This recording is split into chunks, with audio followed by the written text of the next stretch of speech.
తాకట్లో ఉన్న మీ బంగారాన్ని విడిపించి ఆ రోజు ఆన్లైన్ రేటుకి కొంటాం. Sharma gold company. Smart phone మనిషి జీవితంలో భాగమైపోయింది. సోషల్ మీడియాకు ప్రతి ఒక్కరూ అలవాటు పడ్డారు.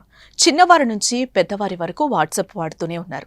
సమాచారాన్ని సెకండ్లో పంపించడమే కాదు, తమ అభిప్రాయాలను, అప్డేట్స్ ను స్టేటస్ రూపంలో నలుగురితో పంచుకుంటున్నారు. కోట్లాది మంది ఉపయోగించే వాట్సాప్ ను యూజర్ల అవసరాలకు అనుగుణంగా కొత్త కొత్త ఫీచర్లను అందించడంలో మెటా ఎప్పుడూ ముందుంటుంది. ఎన్నో ఫీచర్లతో ఆకర్షించే మెటా తాజాగా మరొక కొత్త సదుపాయం ద్వారా యూజర్లను ఆకట్టుకోనుంది.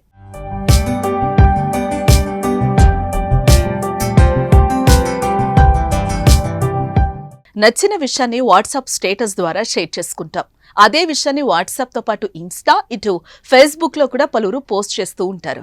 ఇలా చేయడానికి 3 యాప్లు ఓపెన్ చేయాల్సి ఉంటుంది. అయితే ఇకపై అలా అవసరం లేనేలేదు.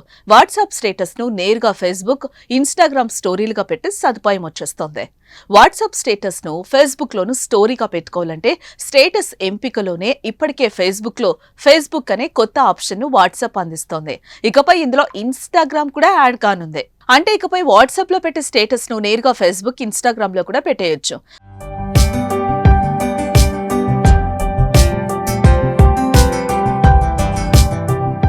ఒకవేళ అవసరం లేదు, కేవలం వాట్సాప్ లో మాత్రమే పెట్టాలనుకుంటే మాత్రం ఆ ఆప్షన్స్ డిజేబుల్ చేసుకోవచ్చు. అనంతరం అకౌంట్స్ సెంటర్ ఇంటిగ్రేషన్ 3 యాప్ల కోసం ఒకే సైన్ ఇన్ ని తీసుకొస్తుంది. దీనివల్ల యూజర్స్ తక్కువ సమయంలో రీలాగిన్ అయ్యే వెసులుబాటు ఇస్తుంది. ఈ కొత్త ఫీచర్ ను ప్రపంచవ్యాప్తంగా త్వరలోనే అందుబాటులోకి తెస్తున్నట్టుగా మెటా చెప్తోంది. దీంతో పాటు అవతార్స్, మెటా ఏఐ స్టిక్కర్స్ ఇలా కొత్త ఫీచర్లు కూడా వాట్సాప్ లో అందుబాటులోకి రానున్నాయి. ఈ ఫీచర్ స్టేటస్ ప్రియులకు బాగా నచ్చిన ప్రైవసీపై ఆందోళన వ్యక్తం చేస్తున్నారు. మెటా ప్లాట్ఫామ్లను ఇలా వాట్సాప్ తో కనెక్ట్ చేస్తే ప్రైవసీ పరిస్థితి ఏంటని ప్రశ్నిస్తున్నారు. ఈ విషయంపై కూడా వాట్సాప్ క్లారిటీ ఇచ్చింది. వాట్సాప్ అకౌంట్ మెటా ప్లాట్ఫామ్ల అకౌంట్లను కనెక్ట్ చేసిన వ్యక్తిగత మెసేజ్లు, కాల్స్ ఎండ్ టు ఎన్క్రిప్షన్ ద్వారా సేఫ్ గా ఉంటాయని తెలిపింది. వేరే యాప్స్ కూడా ఈ డేటాను చదవలేవని స్పష్టం చేసింది.